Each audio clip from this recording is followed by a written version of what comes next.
If setting up webinar funnels feels like climbing a mountain blindfolded, you're not alone. I used to duct taping tools together just to launch a simple live webinar for myself or for a client. Then I started using GoHighLevel's funnel builder and workflow automations. The combination has changed everything. These features let me create entire webinar funnels in one place: landing pages, confirmation emails, reminders, and even all the post-webinar follow-ups. The best part, it can run it live today and flip it to Evergreen tomorrow without rebuilding a thing. And I'm going to show you how.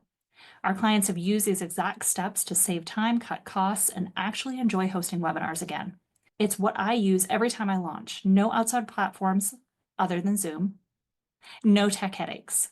There's nothing for sale in this video, no hidden course, no upsell waiting at the end. This is purely informational based on what's working right now for me and my clients. So if you find this valuable, please like the video, share it with someone who's ready to make webinars simpler and smarter. Now let's dive in on how you can build your own funnel in minutes, not days.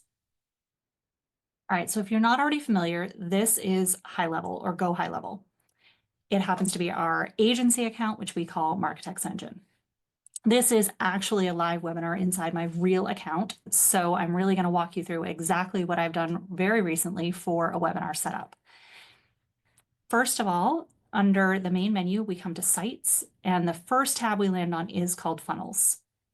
I'm going to back out here just for a minute to show you that I do have some folders so I can keep things nice and organized. So within Marketecs Engine folder, I have my Q&A sales webinar.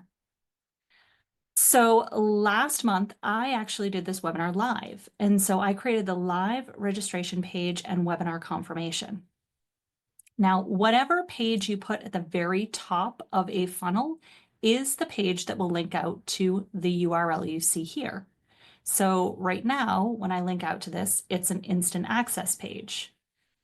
All I have to do is move the live registration page to the top, and that link will now redirect to the live page instead. So for the purpose of this, we're going to move it back down. So what I have here within this one funnel is actually two processes that I've built. Like I said, I started with the live page. Now we'll take a quick look at the builder here. And this page builder is the same as the regular website page builder. It's just in funnels. It allows you this progression step instead of just having a regular page. So all of these elements, if you're familiar with drag and drop builders, should look pretty understandable. Click on any one of them, get the edits to the side. The button here, you can see the action for this button is to open the pop-up. The pop-up is found right here. When you open the pop-up, I have embedded a form, which is built elsewhere in GoHighLevel. One of the biggest things about GoHighLevel is just knowing where to find everything. In this form, they fill out the form. And when you click on the form, you can see that the redirection action is to go to the next step. There are options here. It could go to a specific website. It could use the action from the builder, from the actual form builder that you already built. Or in this case, I want to go to the next step. This is how my page works. And I have a video embedded in here. I had a timer. Again, this is a past event, so it's no longer happening. I had all my sections. All my buttons do the same thing. They go to that pop-up. The pop-up is built in one place. You do not have to build it multiple times. So that is how you actually build the landing page. Now, if you remember, when we clicked on that form action, it said it was going to go to the next step. In this case, from here, the next step is the webinar confirmation. So again, these two pieces have to stay together for the live event, and these two pieces have to stay together for the Evergreen event. That's how this works in a simplified fashion.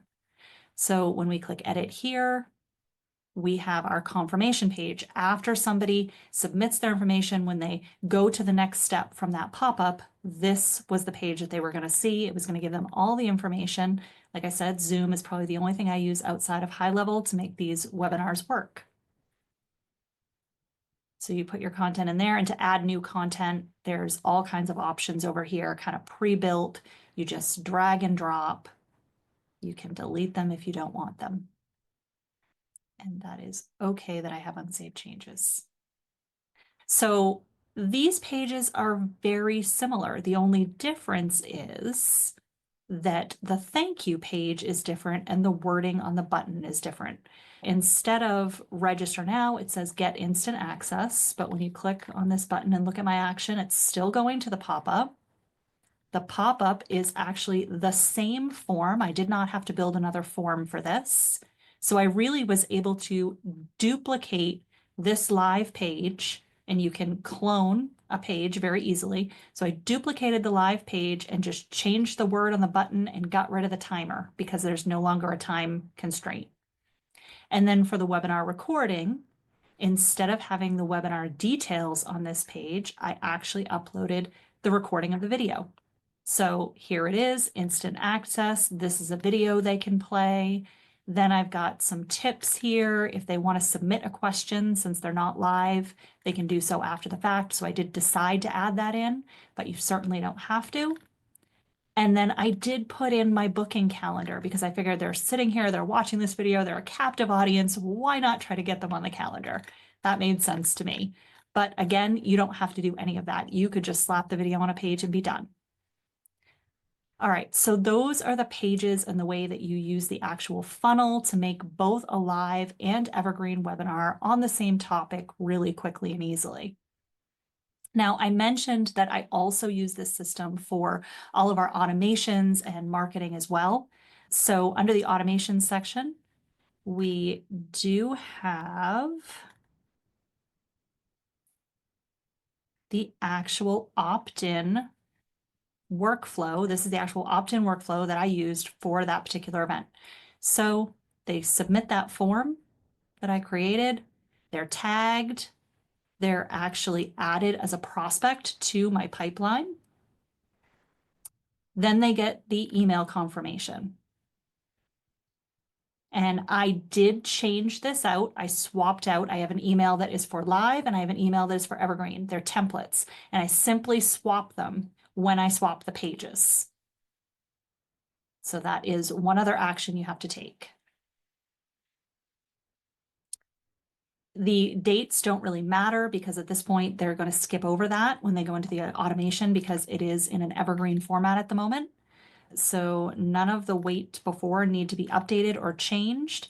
And then wait one day. So they get down to the wait one day. They will stop there. They will get the reply and survey, whether they were in the live or the replay version, wait one day, and then get our newsletter tag. Now, at this point, I actually do something that's a little bit unique in this case. I have another video tracking workflow. And I should probably make a whole separate video for this, but I will try to cover it briefly here. So at this point where, I only send a couple of messages when they've opted in for this, I then move them over to a video tracking workflow for the rest of the follow-up. And that's because I customize this based on how much the video that they've watched. This is triggered either because they're moved over from the other automation or because somehow they found this video and just started watching it. And that's what this trigger is. They started watching that video. So they get the tag, again, basically saying that they're interested in the Marketecs Engine webinar. In this case, it waits 3 days because if they did come through the other automation, I don't want these messages to overlap. Then it checks for how much of the webinar that they actually watched. Is it greater than 50%, less than 50%, or none? And you could add all kinds of percentages in here. I just kind of kept it simple. Basically, if they've already watched greater than 50%, then that's a pretty good lead right there. So they get tagged, I get notified, they go into a different stage of my pipeline. They get an email that is customized for that says, I noticed you've watched a good portion of the video, yada, yada. Waits 2 days, sends a second email. Now there is a goal down here. At any point, if they book an appointment, they will stop getting these emails. And that's the beauty of the goals. And if you're not familiar with goals, I definitely recommend using these. It says a contact, when they meet this condition, at any point in this workflow, they will jump to this point. So they will stop receiving all these messages. Very important as far as not aggravating people. If they watch less than 50%, they end up in a little bit different series. I don't get a notification. They get a slightly different email. If they watch none, then they get a reminder. to watch it. It waits 3 more days and checks again to see how much they watched at that point. And at that point, it then, if it's less than 50%, they get moved to the less than 50%, more than 50, they get moved to the 50. And it continues on from there. So that is my automation sequence. All of my emails are built in here as well. That is my funnel pages. That's how I build out a live and an evergreen webinar in one system with one set of parameters. All right, so I hope you found this valuable. I hope you'll like and subscribe. And if you're not already a high-level user, I hope you will consider using my affiliate link in the comments. And if you're interested at all, you are welcome to also check out our version of high-level, our agency, which is Marketecs Engine, and we would love to have you there as well. Thanks so much and have a great day.